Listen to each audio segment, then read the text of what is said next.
depois. Exatamente, é que eu queria perguntar pra você isso, porque assim, aqui pra gente, a vida inteira a gente sempre soube que o futebol árabe tinha muito dinheiro, obviamente o povo lá tem o petróleo, toda aquela coisa, eles têm muito dinheiro e tal, e sempre pegavam gente daqui e tal, normal, só que desde que talvez a primeira grande foi o Cristiano Ronaldo ir pro Al Nassr, né?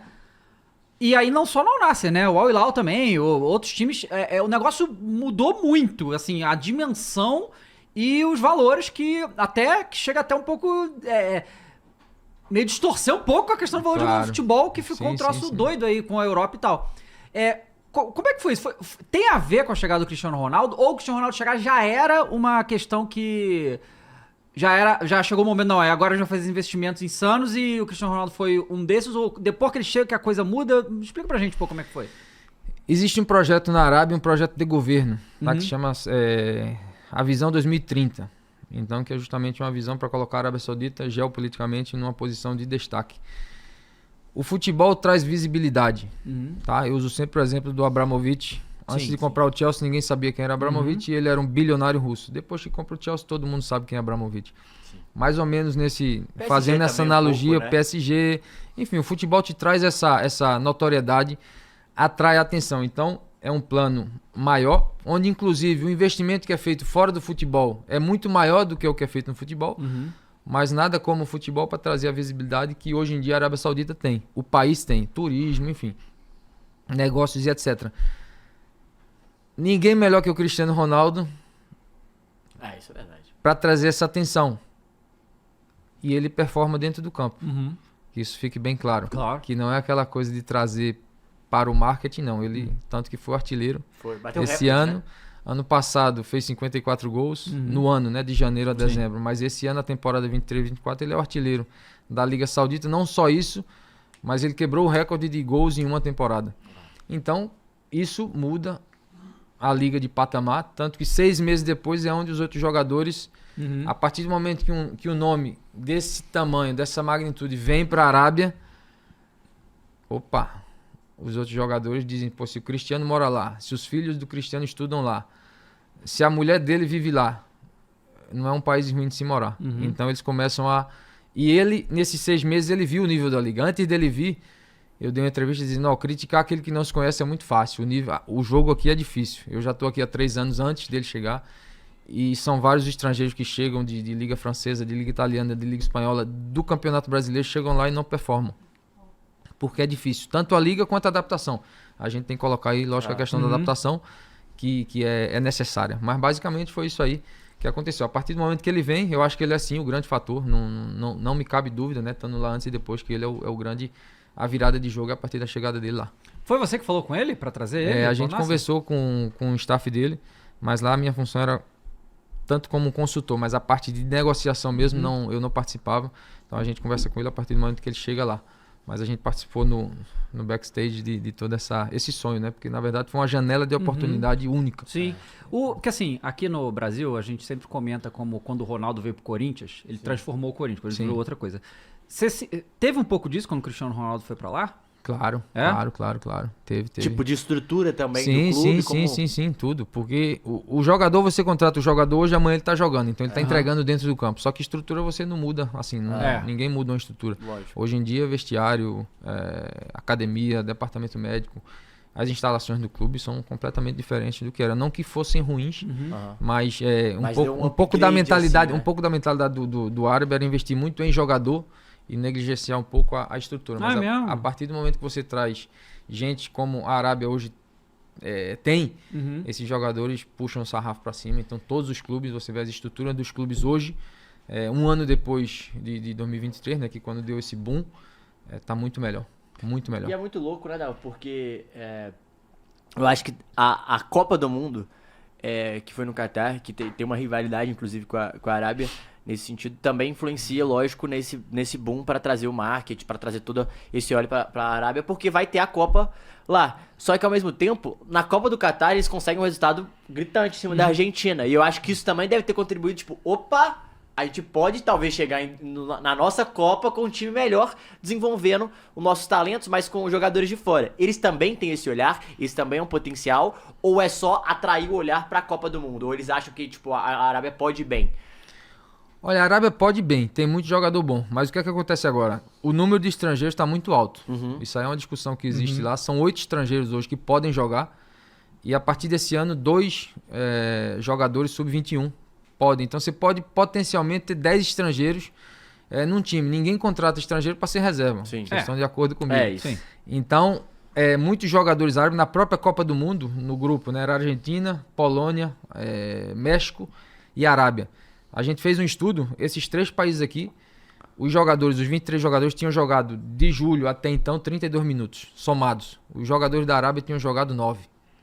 Então isso é uma coisa que a Federação Saudita está começando a investir no Sub-15, Sub-16, Sub-17, que são esses jogadores que daqui a 10 anos vão ter entre 25 e 28 anos, para realmente eles têm que resolver esse problema, porque se não jogar, não desenvolve, né? Não tem jogador que se desenvolva sem jogar. Do Marrocos, né? O Marrocos fez isso. Exato. Lá em 2011 eles fizeram isso para ter um resultado agora, Exato. por exemplo. Só que essa geração da Arábia que ganhou da Argentina vai se aposentar. Provavelmente, se eles classificarem para 2026, você vai ver metade do time fora.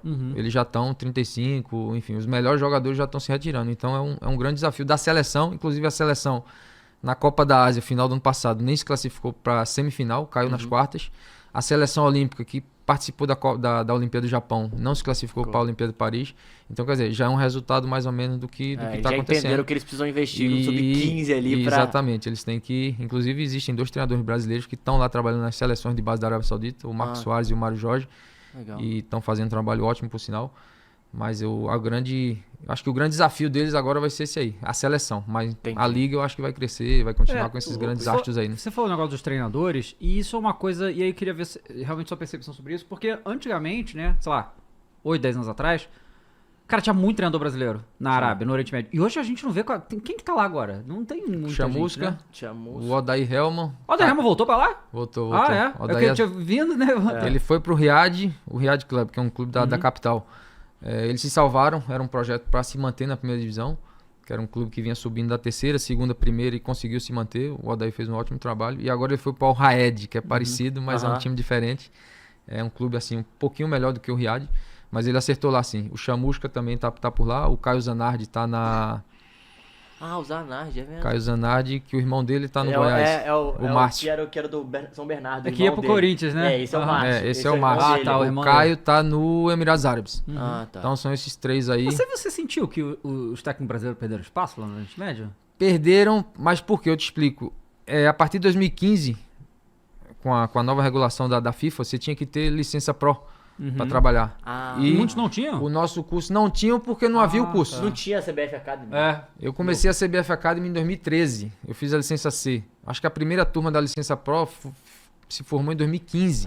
Então isso foi uma das coisas que eu tive muita sorte, que na época que eu fiz meus cursos em 16, 17 e 18, lá tava praticamente todos os treinadores brasileiros. Mano Menezes, Tite, Dorival, Rogério Ceni, Maurício Barbieri, Jair Ventura, Pérez Chamusca, o André Jardine, Belete, Dunga, Jorginho, enfim, todo mundo. Belete que inclusive foi pro Barcelona agora, né? Sim. Belete tá no Barcelona. Então a gente fez curso junto. Então eu dei sorte porque isso aí, enfim, fez meu network crescer muito. Tinha uma curiosidade por eu estar morando lá, né? E eu também consegui, hoje em dia, consigo falar com todas as pessoas. E o curso me ajudou muito. Então essa foi a razão. Em 2016 não tinha nenhum treinador brasileiro, porque não tinha licença. Então a CBF correu atrás, hoje já existe o curso, hoje não existe nenhum impedimento para nenhum treinador trabalhar lá. E os trabalhos dos treinadores, né? Que o trabalho de qualidade, por exemplo, o Chamusca fez um trabalho de qualidade. Nossa, ele tá lá tem um tempo, abriu o mercado na Arábia desde 2018, que é quando a gente foi para lá.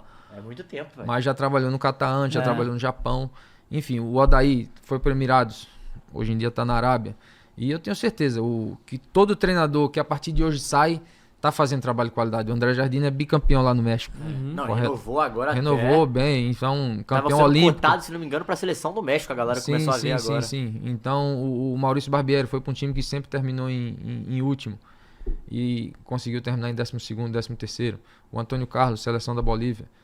Então tem muita gente aí. O Rogério Micali vai participar das Olimpíadas agora com a seleção do Egito. Do Egito, Tá? Então, assim, a formação foi boa. E realmente a gente precisa quebrar esse preconceito. Eu acho que existe a marca do treinador brasileiro de um ponto de vista de vendas e de marketing, não é tão boa. Isso aí se quebra com tempo e com qualidade. Né? Que quem sai a partir de agora faça um trabalho de qualidade, como vem fazendo. E eu te falei, o Marcos Soares e o Mário Jorge agora na Arábia Saudita são as únicas categorias que ganharam títulos, foram eles. Foi o Marcos Soares, né? Então, assim, essa qualidade vai fazer com que esse preconceito se quebre e que mais treinadores tenham a oportunidade de sair e fazer grandes trabalhos lá fora, porque qualidade não falta. Cara, explica pra galera, porque assim, aqui no Brasil, a gente tem... O Al Nassr, por exemplo, ele tem um dono, certo? Não é a associação. 75% do clube foi comprado pelo Fundo de Investimento Soberano, né, que é o PIF, o Public Investment Fund. Eles compraram 75% do Nasser, do Hilal, do Al Ahly, que é o time do Firmino. E esse fundo é do público, Etihad, é do governo. É do governo. Todos são do mesmo fundo. O mesmo fundo, só que cada clube tem um conselho gestor. Entendi. Cada clube tem um conselho gestor diferente, com um orçamento diferente. Aqui no Brasil a gente tem as SAFs, mas é novo isso, né? Sim. E são alguns clubes só, né? A maioria ainda usa o modelo associativo. Sim. E aí, por exemplo, a maioria dos executivos de futebol, assim, que exercem esse cargo, né? Não necessariamente é esse cargo que fala. Às vezes é do associativo, é no remunerado, é aquela coisa. Às vezes tem o presidente e o CEO. Sim. E aí meio que cada clube tem a sua estrutura e age como quiser e tem essa bagunça aqui. Como que é lá no Al Nassr? Tipo, o que o executivo de futebol que você foi, né, até pouco tempo que você estava, o que é exatamente a função ali no dia a dia? Bom, é bem assim, eu acho que no mundo inteiro, tá? Não é, cada clube tem seu... Eu ano passado fiz um curso da UEFA de scouting e a gente visitou o Brentford e visitou o Arsenal, visitou o Tottenham. Então, por exemplo, o que o Edu Gaspar faz no Arsenal não é a mesma coisa que o executivo de futebol do Brentford faz. As atribuições são diferentes, a decisão vem... O Thiago Escuro eu visitei no Mônaco também, então é diferente, o dono lá é russo. Então no Al Nassr basicamente o que a gente fazia? A gente fazia, por uma falta, uma limitação de estrutura naquela época, eu fazia um pouco da análise de mercado, composição de elenco, fazia um pouco da conversa, da transição entre o treinador e os jogadores, por eu vir do campo, então eu conseguia ter esse diálogo tanto com o treinador quanto com os jogadores. Que é o cargo que a gente chama no Brasil de coordenador técnico. Pode também, ser o coordenador técnico, exatamente. Então, por eu ter todo esse conhecimento aí nessas áreas, eu terminava fazendo muita coisa. Eu fazia muito mais do que... Ontem eu até visitei o Palmeiras e entrei numa sala lá que tinha 20 pessoas trabalhando. Eu digo, opa, eu acho que eu fazia isso aí sozinho lá no Al Nassr. Então não tem como você fazer tão bem, mas era o que era. Então a gente foi organizando um pouquinho esse departamento, né? A logística, a parte legal, criando realmente uma estrutura básica, pouco a pouco, para que pudesse ter mais organização, mais clareza. E eu conversava muito com o treinador, muito com os jogadores, explicava para os treinadores mais ou menos o que era a adaptação, o que era o futebol árabe, o que era o jogador árabe, que é parecido com o brasileiro em alguma maneira. Com os jogadores a gente fazia também um pouco dessa recepção dele lá, questão de escola, questão de vida, de como é a vida lá. A gente fazia toda essa conversa prévia ao acerto, que é uma coisa que não pode ser negligenciada, porque depois que se assina o contrato, o jogador está lá. Resolver um problema quando você está lá é muito mais difícil de que preparar e ter as coisas resolvidas. Então, basicamente, meu trabalho é muito técnico com os treinadores e na parte de negociação era um pouco mais do presidente. É mais gestão mesmo, seu, assim, de pessoas. Isso. Gestão e da parte mas técnica aí tudo também. Isso é negociação, escolhas de onde investir no sentido de jogadores, tudo vinha desse conselho gestor.